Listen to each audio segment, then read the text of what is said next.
adzan 2 kali di hari Jumat bukan ijma' sahabat.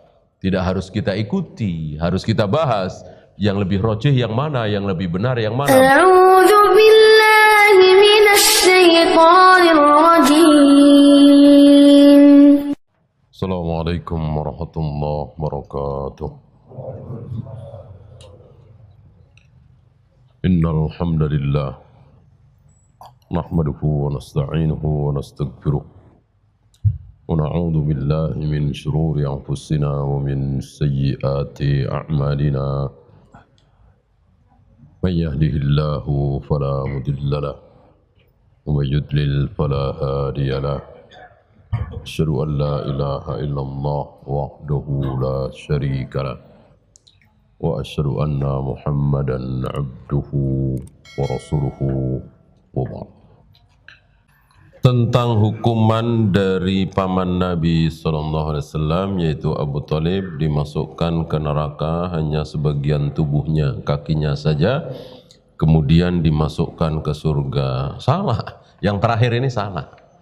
Kemudian dimasukkan ke surga, tidak ada, kekal di neraka. Bahwa beliau disiksa dengan siksaan yang paling ringan, betul. Apa? Ahmasnya itu, ahmas itu telapak kaki yang tidak menyentuh tanah. Ya, kan telapak kaki kita kan tidak rata ya, ada yang cekung sedikit. Nah, itu kan tidak menempel tanah. Nah, itu dimasukin bara sedikit. Panas apa tidak? Panas. Saking panasnya otaknya mendidih, yaghlu dimaguhu. Otak kan paling jauh dari telapak kaki, mendidih.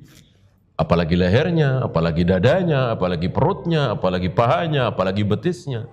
Tentu semakin panas. Itulah siksa neraka teringan. Dan dia bilang apa? Dan dia bilang apa? Dalam hatinya dia bilang apa? Tidak ada orang yang disiksa di neraka yang lebih berat dari aku. Dia bilang begitu. Padahal paling ringan. Dia bilang, akulah orang yang disiksa paling berat di neraka ini. Dia nggak tahu yang lain. Inilah Abu Thalib. Satu-satunya orang kafir yang mendapatkan syafaat Nabi sallallahu alaihi wasallam. Kan gara-gara syafaat Nabi. Kalau bukan karena syafaat Nabi, entah sudah kayak apa siksaannya. Ya, adapun selain Abu Thalib nggak mungkin ada orang kafir dapat syafaat Nabi sallallahu alaihi wasallam. Kan ketika Nabi ditanya, man as'adun nasi bi syafaatik, siapa manusia yang paling berbahagia mendapatkan syafaatmu ya Rasul? Ditanya oleh Abu Hurairah, Nabi menjawab, man qala la ilaha illallah khalisan min qalbihi, yaitu orang yang mengucapkan la ilaha illallah murni dari hatinya. Artinya bertauhid. Murni itu kan bertauhid, tidak mencampur adukkan Allah dengan yang lain. Allah tidak dicampur dengan Jibril, tidak dicampur dengan Rasulullah, tidak dicampur dengan Syekh Abdul Qadir Jailani, tidak dicampur dengan dukun, jimat. Tidak seperti sebagian saudara-saudara kita yang mencampur adukkan antara Allah dengan jimat, Allah dengan dukun. Allah bisa memberikan saya rezeki, dukun juga bisa. Allah bisa bikin dagangan saya laris, jimat saya ini juga bisa. Itu kan mencampur adukkan Allah dengan jimat, dengan dukun. Itulah hakikat syirik. Nggak mungkin dapat syafaat. Bagaimana cara kita membedakan majelis yang bermanhaj salaf dengan yang bukan? Nggak bisa ya. Pertanyaan ini nggak bisa dijawab, ya, karena kalau dijawab bahaya. Coba kalau ciri majelis salaf, satu, ustadznya berjenggot, celananya cingkrang, diawali pakai innal hamdalillah, diakhiri dengan kifaratul majlis, di dalamnya sering nyebut-nyebut bid'ah, ya. Apakah pasti benar jawaban ini? Enggak. Antum bisa lihat, saya bisa lihat, kita semua bisa lihat. Hari ini orang yang cingkrang, berjenggot, pakai innal hamdalillah, kifaratul majlis, salatnya mirip sifat salat Nabi, tapi mencaci maki penguasa, mengkafir-kafirkan sesama muslim, mengatakan bahwa pelaku dosa besar kafir. Apa? Khawarij. Tapi penampilannya salaf. Oleh karena itu jangan nanya seperti itu, tanyakan langsung. Si fulan ini salaf bukan, si fulan ini bermanhaj ahlus sunnah bukan. Nah, itu baru bisa dijawab. Kalau ciri-ciri nggak bisa, ya.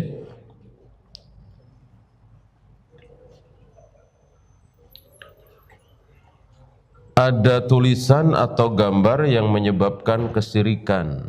Bolehkah kita sholat di tempat itu atau di masjid itu? Boleh ya. Ini mengambil dalil dari Umar dan seluruh para sahabat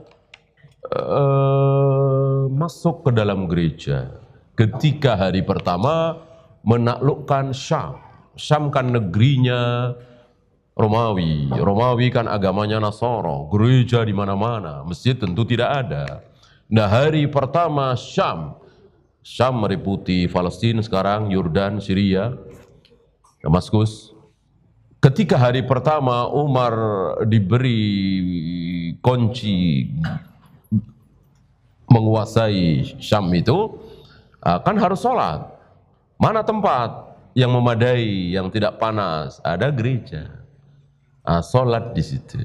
Ya tentu di gereja itu ada sesuatu ya, gitu. Soal mencukur jenggot segenggam, ana pernah dengar hanya dilakukan ketika tahallul. Mohon koreksinya. Tidak benar. Tahallul nggak ada hubungannya dengan jenggot. Tahallul hubungannya dengan rambut kepala. Nggak ada hubungannya dengan jenggot.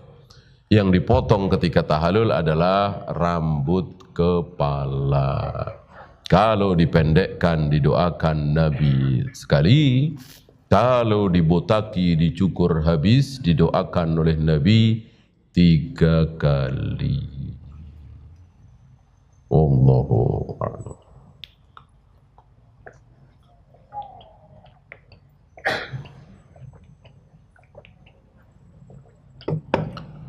Habis? Tidak ada lagi? Kalau habis kita akhiri, mudah-mudahan bermanfaat. Yang benar dari Allah, yang salah dari saya, kita tutup. Subhanakallahumma bihamdika, asyhadu an la ilaha illa anta, astaghfiruka wa atubu ilaik. Assalamualaikum warahmatullahi wabarakatuh.